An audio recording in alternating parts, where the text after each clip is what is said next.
Folks, Changi 19600. It's been a long time since I made a video like this, hasn't it? I'm really sorry, but a bunch of stuff came up, nothing really important.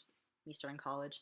Well, not starting college. Starting college this year. I've already started college. But anyway, um, so yeah, let me explain a few things that happened on this channel. First of all, right after I got done with my other copyright strike, I got hit with another one, this time for the same thing as last time, for one of the Adventure Time commentaries. So I'm like, I decided, fuck it. If they're going to be this uptight about their visuals, like not even any of the audio, just the visual from their show, then whatever. So I've removed, you probably noticed that I've removed all the commentaries from my channel, and they're not going to be posted again. So I'm really sorry about that. I wish it was otherwise, but there it is.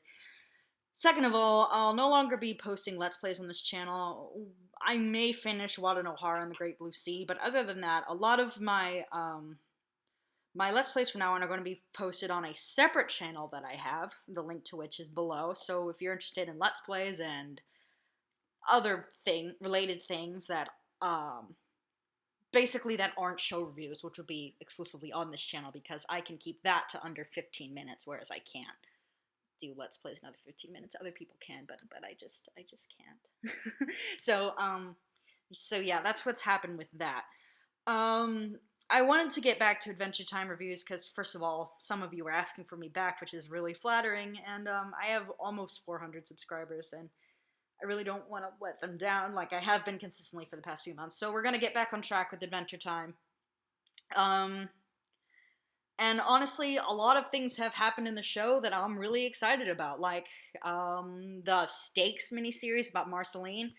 I'm really excited about that. Apparently, the season 6 finale was really good.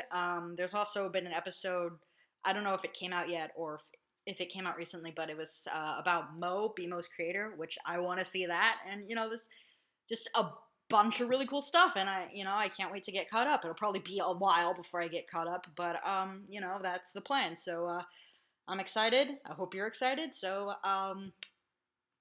hate to come back with something as lackluster as Water Park Prank, but I feel like that would give me time to, say my piece and apologize for my lateness, and still say everything I want to say about the episode, because honestly, there isn't that much to say about this one. So if you can reach back in the furthest confines of your memory to last summer when this episode aired, you'll probably remember that Water Park Prank is one of the guest-directed episodes. I typically end up liking guest-directed episodes, even if other people didn't. I really liked A Glitch is a Glitch. I really liked Food Chain. I didn't like this one as much. There was something very unremarkable about it. Maybe it was the, dulled out color palette that just made it look kind of flat and, white and gray, where I feel like the most prevalent colors in this episode. And, the guest director this time was David Ferguson, who, unlike the other two guest directors, especially unlike Masaki Yuasa, I think, the last guy for Food Chain, who had a ton of projects under his belt, was a veteran when it came to animating. This guy has only ever worked on one thing that wasn't Adventure Time related. It was a British show called, I think it was called Any Place at All, or something like that. I looked it up on IMDb. I'm American, so I've never heard of it. Let me look it up. David Ferguson. But, yeah, all over the place. That's what it's. I knew it had place in the title. And that was an animated series that never aired here in the US. Or if it did, it aired on it. I've never heard of it. And probably nobody I know has either. So, new animator, just starting, relatively new, just starting out. His art style, I know I'm not the only one who thinks this, but his art style is kind of ugly. Everybody looks chubbier than they usually do, which isn't by itself a huge problem, but they all have extra details in weird places. It's like that weird kind of caricature where it's simplified and simultaneously has extra details. Finn has extra dimples in his cheeks and double chin. I know it's weird for me to be criticizing double chin, but I don't like the way it looks. I'm sorry. I hate my own. Shut up. There's a lot of self-loathing here. But, Jake has kind of this weird simian look because of the circle around his muzzle, I guess, and yeah, it's just not pretty. Plus, everything is like super 2D. Like, I think even South Park exists more in 3 dimensions than this does because South when characters move across the screen in South Park, at least they like turn. Like they're not constantly facing forward. But that's how characters move in this. They're always facing the camera no matter what direction they're moving. There's only like a few instances when they're not directly facing the camera head on. Like when they're going down the water slide or where it's like something happens in the show that makes it diegetically necessary for them to face to the side, but otherwise they're always facing forward. It comes across as a little lazy to me. Also, in terms of plotting, this episode was kind of unstructured. Like, the title of the episode is Water Park Prank, so you think it'd be about that. But the prank itself only takes up, like, maybe the last, not even the complete last third, like, the 3/4 of it. And, like, the last fourth is something else. But, like, it seems like a random events plot. It seems like the sort of plot that, the Minions movie was. Like, I don't know how many people actually saw the Minions movie. I did. I I won't apologize.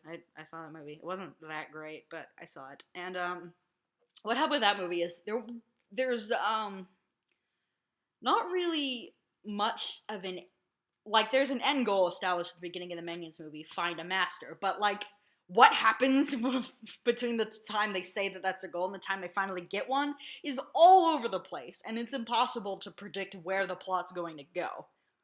Like, it seems like that. Like, there wasn't much focus. Like, you start off, they're going to the water park. Finn has to go back and get underwear. He gets distracted on the way back, having gotten under his underwear off screen, by the way, by the sad head thing with the princess orangutan. Then after that is solved, not by him, by the way, he gets a magic token that can turn into anything. That goes away, and then it gets the actual prank part of the water park prank, and then the prank happens, and then the episode still goes, and they end up back at the like. It's like I feel like while I'm watching this, I'm like, what's the point of this? I don't get. And Adventure Time is a show where you ask a lot, what's the point? But a lot of times the point is to have like cool visuals or funny jokes or like an engaging song or like, you know, there's something there. I didn't feel like there was much here to keep me interested. It was just stuff. Like, we can't come up with a plot that lasts long enough to last a whole episode, so let's just have bunch of little vignettes. And the vignettes would be fine if they were interesting or pretty, but they're neither of those. There are a few things I want to mention specifically about this episode. First of all, the orangutan species that's introduced here. First of all, unlike the other two, I looked this episode up on the Adventure Time wiki, and unlike the previous two guest-directed episodes, this one is specifically stated to be canon. So I haven't gotten as far as you guys have in the show. I don't know what happens in this episode that makes it so important that it must be canon. Like, I don't... Maybe it's because David Ferguson is someone who it seems like has already worked on Adventure Time. Maybe that's why this one's canon and the others are not. But I don't care. I mean, I'm not angry that it's canon or anything. It's not bad enough for that. But like, you know, it's weird. But okay, the orangutans. These were a species designed for this episode. I follow the Adventure Time, like, official Tumblr, King of Voo, kingofvoo.com, and, like, I remember before this aired, they talked about the orangutan species and how, they moved into the water park because there's a skull and crossbones there, and they think that the skull and crossbones are, like, their ancestors or something, because if you notice, the orangutans don't look like real orangutans. They have, like, this weird four-legged structure thing where they fly like helicopters, so they end up resembling a skull and crossbones. It's like, that doesn't come up in the episode at all. So, like, why would you come up with something admittedly that weird and interesting, arguably, without integrating it into the episode? I don't get it. It's a little bit reminiscent of a joke in Undertale where Papyrus sees skull and crossbones on a flag and thinks that humans must be descended from skeletons. But at least it's acknowledged in the game itself, that joke. And it's not just pure supplementary material. And you could tell, like, how random it is. Orangutans are flying with helicopters. Like, this is something that they looked at Skull and Crossbones, and they designed a species off of that. Like, this isn't, like, a coincidental thing.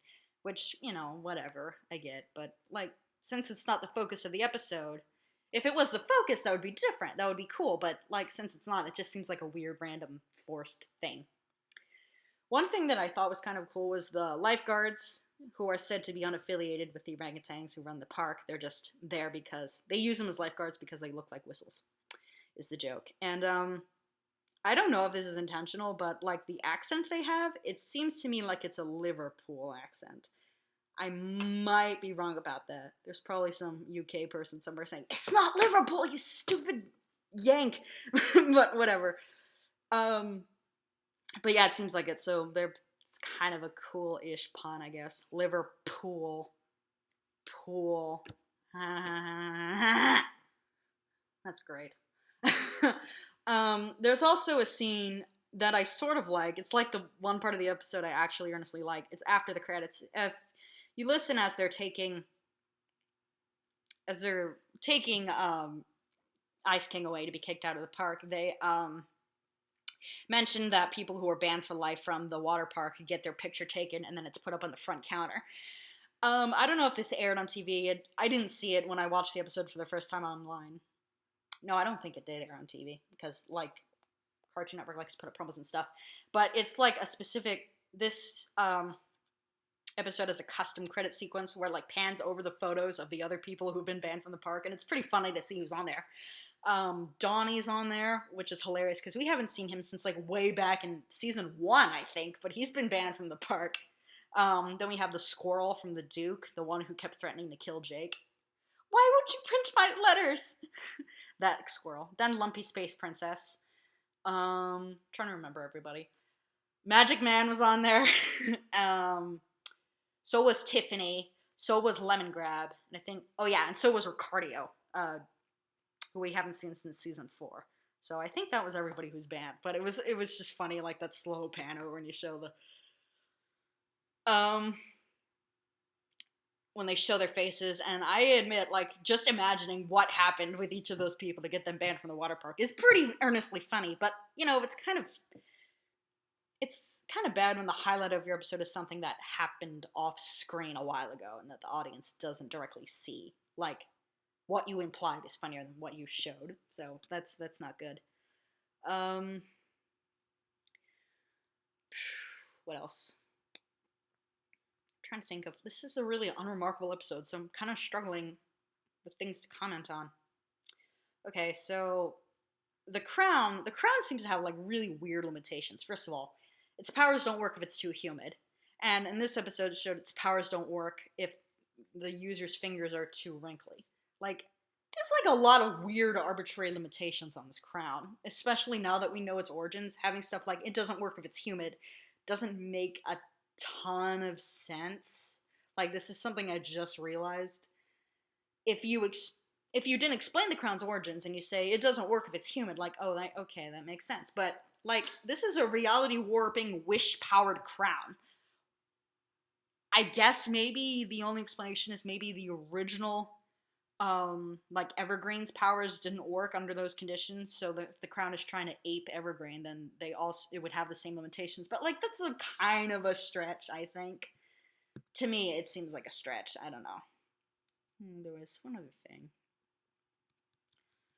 I think I said everything I can say about this episode. I mean, there's just not much here. I mean, I don't know. We don't see the water park much. You know, Finn and Jake at a water park, I feel like could be a complete episode. It's, you know, if it was like creatively shown, if the species that runs it was given more detail. But half the time it seems like is wasted just getting there. And then what happens there seems like it could have happened in any other setting. Like, if you said in a water park, I feel like it's something that should happen at a water park. But this seems like a public pool, which is not a water park.